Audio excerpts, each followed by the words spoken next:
हाय, good morning, सत श्री अकाल, आदाब, नमस्कार, वणक्कम एंड जय हिंद। तो बंधा परवर थाम लो जिगर, बन के प्यार फिर आया हूँ खिदमत में आपकी हजूर। शुगर के लिए गुड न्यूज़ लाया हूँ। जी हाँ, शुगर वालों के लिए बहुत सारे आजकल वीडियो आप देख रहे होंगे। डायबिटीज़ कैसे रिवर्स करें, डायबिटीज रिवर्सल प्रोग्राम, जगह जगह बाढ़ आई पड़ी है ऐसे वीडियोस की। इसके ऊपर भी मैं अगला वीडियो लेकर आ रहा हूँ कि बेस्ट डायबिटीज डाइट कौन सी है और मैंने क्या किया है। मुझे शुगर नहीं है, लेकिन मैं एक डाइट आपके सामने लेकर आ रहा हूँ जिससे कि आप अपनी डायबिटीज रिवर्स कर सकते हैं बिना कुछ मेहनत किए हुए। ये भी है ना, लोग ज़्यादा मेहनत भी नहीं करना चाहते। तो आज यही टॉपिक होगा, इसका अगला टॉपिक। अभी तो पहले ये बना रहा हूँ कि अपनी एज को कैसे रिवर्स करें। शुगर के पेशेंट अपनी एज को कैसे रिवर्स करें। कहते हैं कि शुगर जो होती है एक दीमक की तरह होती है और अंदर ही अंदर खा जाती है। तो और जो मेन प्रॉब्लम्स जो कॉम्प्लिकेशन होती हैं शुगर के पेशेंट्स में, वो होती हैं हार्ट के ऊपर, किडनी के ऊपर, है ना। ये दो सबसे मेजर इश्यूज होते हैं। हार्ट के ऊपर क्लोटिंग होने के चांसेस रहते हैं, स्ट्रोक्स और हार्ट अटैक, ये सब होने चांसेस रहते हैं, या मसल वीक हो जाती है। और दूसरा डर होता है किडनी का, कि किडनी फेल्योर का। ये सबसे बड़े मेजर रिस्क हैं जो कि जान लेवा बनते हैं, और इसकी वजह से एज कम हो जाती है लोगों की। तो आज यही टॉपिक है कि हम क्या करें ऐसा जिससे कि हमारी एज रिवर्स हो पाए। देखो, आज मैं आपको दो मेडिसिन बताऊंगा, लेकिन सबसे पहले आपको ये बताऊंगा, देखो, कि शुगर का कंट्रोल करना बहुत इंपॉर्टेंट है। और सबसे पहले तो एज रिवर्सल में यही है कि आप कितने अच्छे ढंग से शुगर को रिवर्स करते हैं। ये तो सबको पता है कि अगर हम शुगर कंट्रोल रखेंगे तो हमारी लाइफ लंबी चलेगी, ये तो सबको पता है। ठीक है। तो और लॉन्ग टर्म तक शुगर को कंट्रोल रखें, ये नहीं कि अब 2 महीने कर ली फिर वैसे हो गए, तो इससे कोई ज्यादा फर्क नहीं पड़ता। और दूसरा ये कि कई बार शुगर कंट्रोल करने के बावजूद हमारी किडनी और उस पर असर धीरे धीरे आने लगता है, भले ही वो स्पीड थोड़ी कम हो। तो क्या ऐसी कोई दवा है कि जो इनको और ज्यादा स्लो कर दे? अगर आपकी एज 25 साल और है तो उसको बढ़ा के 35 साल कर दे, 40 साल से कर दे, क्या ऐसी कोई दवा है? जी हाँ, ऐसी दो दवाइयां हैं। दो दवा ऐसी हैं, मतलब जो हार्ट को आपके सेफ कर दे और आपकी किडनी को सेफ कर दे। जी हाँ, दो दवाइयां ऐसी हैं जो ऐसा कर सकती हैं।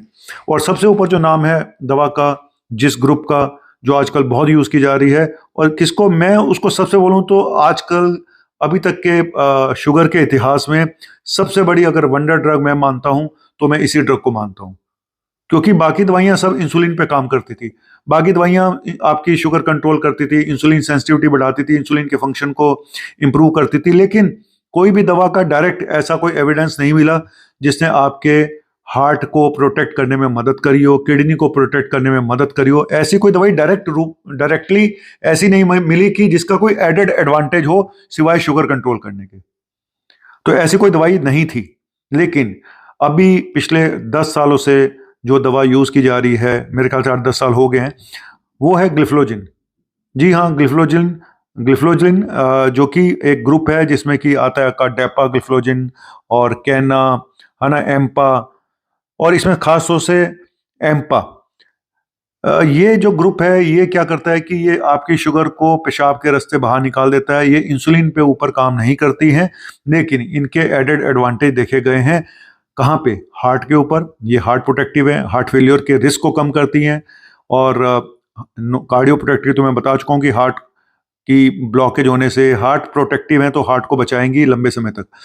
और इवन अब तो कार्डियोलॉजिस्ट उन पेशेंट को भी रिकमेंड करने लगे हैं इस दवा को जहाँ पे शुगर नहीं भी है, जो ओबीज पेशेंट है या प्री डायबिटिक पेशेंट है, वहां पे भी मोनोथेरेपी की तरह इसको यूज करना शुरू कर दिया। और लो डोज में आप यकीन नहीं मानेंगे कि कार्डियक पेशेंट में, जहाँ कार्डियक हार्ट की पंपिंग थोड़ी पुअर है, वहां पे भी यूज करनी शुरू कर दी है कार्डियोलॉजिस्ट ने।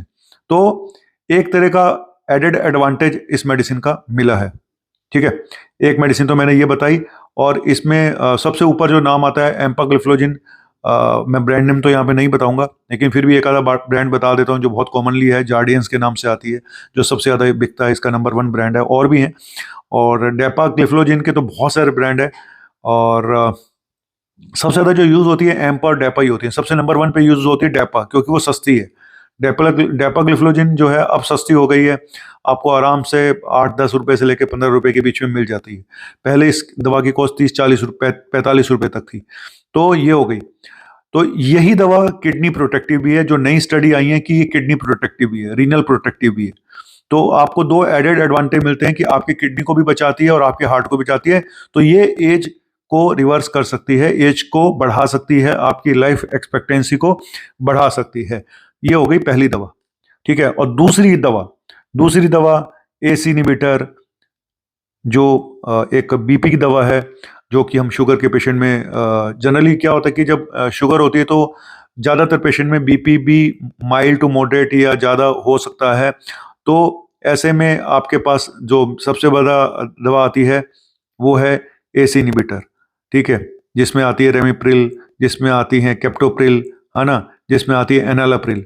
और इसी के साथ इसी का एक ग्रुप और है एआरबी, जिसमें आती है टेलमिसार्टन, लोसार्टन, वेलसार्टन, जिसमें टन टन अटन लगा हुआ है। मैं पहले भी बोल चुका हूँ इस वीडियो में, पहले एक वीडियो में। तो ये मेडिसिन आपकी रीनल प्रोटेक्टिव है, प्रोटीन यूरिया को कम करता है, ठीक है, और सेफ रखता है। तो इसीलिए मैं ये भी बोलूँगा जूनियर डॉक्टर से, जब आप शुगर के पेशेंट आपके पास ब्लड प्रेशर के लिए आते हैं तो नंबर 1 ड्रग ऑफ चॉइस यही होनी चाहिए, एस इनहिबिटर या एआरबी, ठीक है। ये जो अब सवाल मैंने पहले भी बताया था कि अगर वो पेशेंट जिसको शुगर है और जिसको ब्लड प्रेशर नहीं है, तो क्या वहां पे भी ये मेडिसिन दे सकते हैं? मैं अपनी तरफ से लो डोज में देता हूँ, मैं लो डोज में देता हूँ, बहुत लो डोज में, जो कि बीपी पे अफेक्ट ना करे। क्योंकि अगर किसी का बीपी नॉर्मोटेंसिव है, अगर उसको हम ये दवा दें तो कहीं बीपी लो ना हो जाए, तो मैं बहुत प्रिकॉशन के साथ बहुत ही लो डोज में, जैसे रेमिपिल 1.25 mg मैं शुरू कर देता हूँ। इसके अलावा किडनी सेविंग के नाम पे बहुत सारे विटामिन हैं, अमीनो एसिड्स हैं, फलाना ढिमका, उनका कोई रोल प्रूव नहीं है। लेकिन तो मैंने आपको बताया, और एस इनहिबिटर जो है और या एआरबी है, ये हार्ट फेलियर में भी काम करते हैं। तो कुल मिला के ये दो मेडिसिन ऐसी हैं जो कि शुगर के पेशेंट में हम लोग यूज करते हैं और आपकी लाइफ को प्रोलॉन्ग कर सकते हैं। हालांकि अगर आप बोलोगे कि सर ऐसे तो शुगर के पेशेंट में कोलेस्ट्रॉल भी बढ़ा रहता है, हम स्टेटिन देंगे तो उससे भी लाइफ बढ़ेगी, बिल्कुल बढ़ जाएगी। लेकिन मेरा मकसद था कि जो मेडिसिन हम बहुत कॉमनली, बिल्कुल स्टेटिन भी उनमें से एक है, मैं बिल्कुल मानता हूँ, तो स्टेटिन भी आप मान सकते हैं कि एज रिवर्सल में काम कर सकती है। लेकिन वो तभी आप देंगे ना जब उसका कोलेस्ट्रॉल बढ़ा हुआ होगा। ऐसे तो नहीं देंगे कि हर एक को स्टेटिन शुरू कर दे बिना कोलेस्ट्रॉल के बढ़े हुए। तो मेरा मकसद था कि शुगर की ऐसी कौन सी मेडिसिन है जो आपकी लाइफ को शुगर कंट्रोल करके तो बढ़ाएंगे ही बढ़ाएंगे, वो तो सारी दवाइयां करती हैं कि जो शुगर को कंट्रोल करेंगी तो शुगर का अच्छे ढंग से कंट्रोल रहेगी तो आपकी लाइफ बढ़ जाएगी। लेकिन मेरा मकसद था आज इस मेडिसिन के बारे में बताने के लिए, जो मैंने अभी आपको बताई, जिसका नाम था ग्लिफ्लोजिन। और दूसरा जो बीपी की मेडिसिन है, लेकिन मैं उसको यूज ज्यादातर केसेस में वहां पे भी करता हूँ जब बीपी नहीं भी बढ़ा होता, मैं बहुत लो डोज में। और आपको भी बोलूंगा बहुत प्रिकॉशनरी यूज करें अगर करना है तो। अगर लेकिन बीपी लोअर साइड में रहता है या बीपी लो होता है तो बंद कर दें, जबरदस्ती मत करें, कोई कॉम्प्लिकेशन पैदा ना करें। तो ग्लिफ्लोजिन एक ऐसी मेडिसिन है जो नंबर 1 मेडिसिन होनी चाहिए, स्पेशली उन लोगों में जिनके वेट ज्यादा है, जो मोटापा है। तो वेट कम करती है, वेट कम करेगी तो आपकी आधी प्रॉब्लम तो अपने आप ठीक हो जाती है वेट कम होने से, ठीक है। और इसी के साथ में एक और जो अगला टॉपिक है उसमें देखिएगा कि बेस्ट आटा कौन सा है जो वेट भी कम करे, जो आपकी शुगर भी कंट्रोल करे, जो आपकी मेटाबॉलिज्म को भी ठीक करे। तो वो मेरा अगला वीडियो है, उसमें एक सस्पेंस है और मैंने भी वो आटा खाना शुरू कर दिया है। तो आपको मुझे कुछ रिजल्ट आने शुरू हुए हैं, हालांकि मैंने सोचे नहीं थे कि वो रिजल्ट आएंगे, लेकिन फिर भी आपको बताऊंगा अगले वीडियो में। Thank you very much. आपका अपना डॉक्टर नवनीत कालरा, शुक्रिया। बंदा परवर थाम लो जिगर, बन के प्यार फिर आया हूँ, खिदमत में आपकी एक गजल लेकर आया हूँ। शुक्रिया।